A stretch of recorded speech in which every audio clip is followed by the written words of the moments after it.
आज से अगर 1 साल आप पीछे चले जाओ तो जब कोई शख्स कारोबार शुरू करता था, चाहे वो किसी भी फील्ड में हो, टेक में हो, हेल्थ केयर में हो, एग्रीकल्चर में हो, बैंकिंग में हो, एजुकेशन में हो, वैसे तो हमारे एजुकेशन सिस्टम भी एक कारोबार ही है, तो उसके पास एक आइडिया होता था।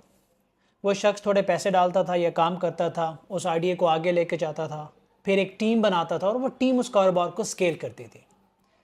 ये मैं इसलिए बता रहा हूँ कि अब वक्त बदल चुका है। 3 चीज़ें नहीं हुई हैं। एक तो टेक्नोलॉजी का बूम आया है, टेक्नोलॉजी बहुत तेज़ी से इवॉल्व कर रही है। दूसरा, पैनिक, नफसा नफसी का दौर करीब आता जा रहा है, लोग पैनिक हैं, डिसीजन मेकिंग जो है वो स्लो हो गया, टेंशन स्पैन स्लो हो गया है और छोटा हो गया है।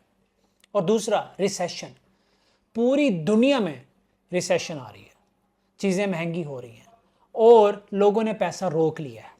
ऐसी सिचुएशन में कारोबार खड़े करना, और वो भी अकेले, बहुत बड़ा रिस्क है। तो थोड़ा सा माइंडसेट चेंज कर लें, बजाय के बाद में टीम बनाएं, कारोबार शुरू करने से पहले टीम बनाओ। जब आपके पास आइडिया हो, अब ये कौन सी टीम है? ये वो लोग नहीं है जो आप हायर करते हो। जो लोग हायर करते हैं, आप लोग जिनको हायर करते हो तनख्वाह पे पैसे देकर, वो आपके लिए काम करते हैं, वो आपके साथ काम नहीं करते, वो आपके लिए काम करते हैं और उनका जो मोटिव होता है वो पैसा होता है और सैलरी होती है और अपना घर चलाना होता है। जो कारोबार स्टार्ट करने से पहले टीम बनाई जाती है वो आपके साथ काम करती है टुवर्ड्स सर्टेन विजन। आपका और उनका मकसद एक होता है।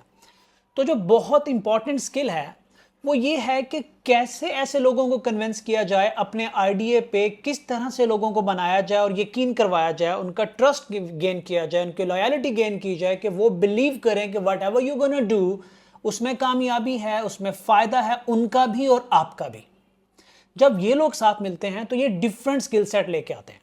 अगर आप गौर करो किसी भी कारोबार पे, उसमें डिफरेंट स्किल सेट चाहिए होते हैं। उनमें से कुछ इंपॉर्टेंट स्किल्स होते हैं, कुछ थोड़े कम इंपॉर्टेंट होते हैं। जो ज़्यादा इंपॉर्टेंट स्किल होते हैं वो डिफरेंट होते हैं और ये पॉसिबल नहीं है कि सब के सब स्किल अल्लाह ने आपके अंदर रखे हों। हो सकता है आपको बहुत कुछ आता हो, लेकिन ये हो नहीं सकता कि आपको सब कुछ आता हो। तो जो आपको नहीं आता, आप उस स्किल सेट का साथी बना के लेते हो, उसको अपने विजन पे बिलीव करवा लेते हो और फिर एज ए टीम आगे बढ़ते हो और कारोबार खड़ा करने के बाद नीचे से वो जो सपोर्ट की टीम होती है वो बनाते हो और फिर कारोबार स्केल होता है। हमारे यहां बच्चे पैनिक होकर, फ्रस्ट्रेट होकर सीधा ही कारोबार में कूदते हैं, बैठ के ना प्लानिंग करते हैं, ना सोचते हैं, ना कैलकुलेशन करते हैं, ना एनालिसिस करते हैं। और सबसे बड़ी चीज जो एज ए कॉम हमारे अंदर मिसिंग है, हम खुद को ही धोखा देते हैं, हम खुद से झूठ बोलते हैं। हमें लगता है कि हम बहुत बड़े चैंपियन हैं। कॉन्फिडेंस अच्छी बात है, ओवर कॉन्फिडेंस बहुत बुरी बात है। हमें अपने आप को चेक करना चाहिए कि क्या स्किल सेट हमारे पास है और किस लेवल का, और क्या हमारे पास नहीं है। जो हमारे पास नहीं है उसको एडमिट करें और वो दूसरा बंदा ढूंढ के लाएं, इससे उसको फायदा होगा।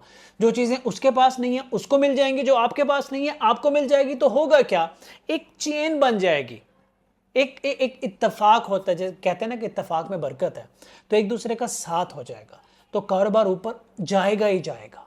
लेकिन ये जो हम अपने आप से झूठ बोलते हैं ना कि हम कोई बहुत बड़े चैंपियन हैं, and at the end of the day कारोबार करने के बाद पता चलता है ओह हमारे पास तो कुछ भी नहीं है। या हम ये करते हैं कि यार किसी को पार्टनरशिप नहीं देनी, किसी को शेयर नहीं देना, हम ना इसको पैसे दे देते हैं क्योंकि हमारे पास एक क्लाइंट के पैसे आ रहे हैं, हम इसको पैसे दे देते हैं, कारोबार खड़ा हो जाएगा, जब जरूरत पड़ेगी इसको फारिग कर देंगे। याद रखें, ये जरूरी नहीं है कि जरूरत पड़ने पे आप उसे फारिग करें। ये भी हो सकता है जब आपको उसकी बहुत जरूरत हो और उसको उससे बड़ी ऑफर आ जाए वो आपको छोड़ दे, क्योंकि उसका इंसेंटिव तो कोई है ही नहीं। लोग छोड़ते हैं, जब जरूरत पड़ती है लोग कहते हैं अस्सलाम वालेकुम मैं जा रहा हूं, और फिर आप अकेले पड़ जाते हो। और जब इंसान अकेला पड़ता है ना, उस वक्त 2 रास्ते होते हैं, या तो पूरा प्रेशर झेले, हैंडल करे और आगे बढ़े, या गिव अप कर जाए। मेजॉरिटी गिव अप कर जाती है, क्योंकि जो अकेलापन होता है ना कारोबार में, जो झटका लगता है और वी आर फीलिंग यार I am alone, I have nothing to do, I can not do anything, ये कोलैप्स कर देता है। लेकिन जब टीम होती है ना वो संभाल लेती है, वो कहते ठहर जाओ, it's okay, we can do it, we will do it. 2 डिसहार्ड होंगे तो एक इनकरेज कर लेगा, अगर एक ही डिसहार्ड होगा तो शायद 2 बंदे उसको इनकरेज कर लेंगे। तो टीम मैटर करती है। मुझे किसी ने बहुत पुरानी एक बात सिखाई थी, तो उसने ना मेरी बिजनेस की सेंस बदल दी। उसने कहा था इरफान, एक कारोबार के अंदर ना 100% शेयर होते हैं। ये मैटर नहीं करता आपके पास 50% शेयर है अपने कारोबार के, 30% है या 20% है। जो मैटर करता है कि आपके कारोबार के शेयर्स की वैल्यू कितनी है, और कारोबार के शेयर की वैल्यू टीम बनाती है। सो अगर आप अपना कोई कारोबार कर रहे हो, आपने 70% शेयर्स कॉम्पिटेंट लोगों में बांट दिए हैं जिन्होंने आपके 30% शेयर्स को इतना वैल्यूएबल कर दिया जो आपके 100% शेयर से ज्यादा हैं, तो आप जीत गए। क्योंकि शेयर की वैल्यू मैटर करती है। लोग क्या करते हैं कि यार हमारे पास, मैं मालिक हूं, मेरे पास 90% 100% शेयर होना चाहिए, मेरे से ज्यादा शेयर किसी के पास ना हो क्योंकि मैं तो मालिक ही नहीं रहूंगा। क्या फायदा ऐसे 100% शेयर के मालिक होने का जिनकी वैल्यू 10 रुपए भी ना हो? क्या फायदा अपने आप को मालिक कहने के लिए? That doesn't matter. What matter is कि वैल्यू क्या, और वैल्यू कौन डालता है? वो कंपेनियंस जो आपके विजन पे बिलीव करते हैं, जिनको आप बिलीव करवाते हो, फिर उनके साथ खड़े होते हो और बाय एग्जाम्पल लीड करते हो, उनसे ज्यादा काम करते हो, हमेशा अपने आप पे काम करते हो, सीखते हो, हमेशा प्रोएक्टिव रहते हो, तब वो आपके साथ अपनी ग्रोथ देखना शुरू होते हैं एंड इवेंचुअली आप और आपका कारोबार किसी ना किसी मकाम पे पहुंच जाता है।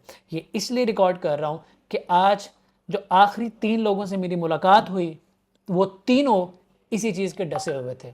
वो तीनों ने 2-2, 3-3, 4-4 साल अपनी ज़िंदगी के लगा के दोबारा ज़ीरो पे आए हुए। लेकिन ये ज़ीरो नहीं होता, ये एक्सपीरियंस होता है। मैं चाहता हूँ कि यार आप लोग सब्र के साथ आगे बढ़ो, टीम बनाओ ताकि एक दूसरे का भी फ़ायदा हो, आपकी फैमिलीज़ का फ़ायदा हो, इस मुल्क का भी फ़ायदा हो।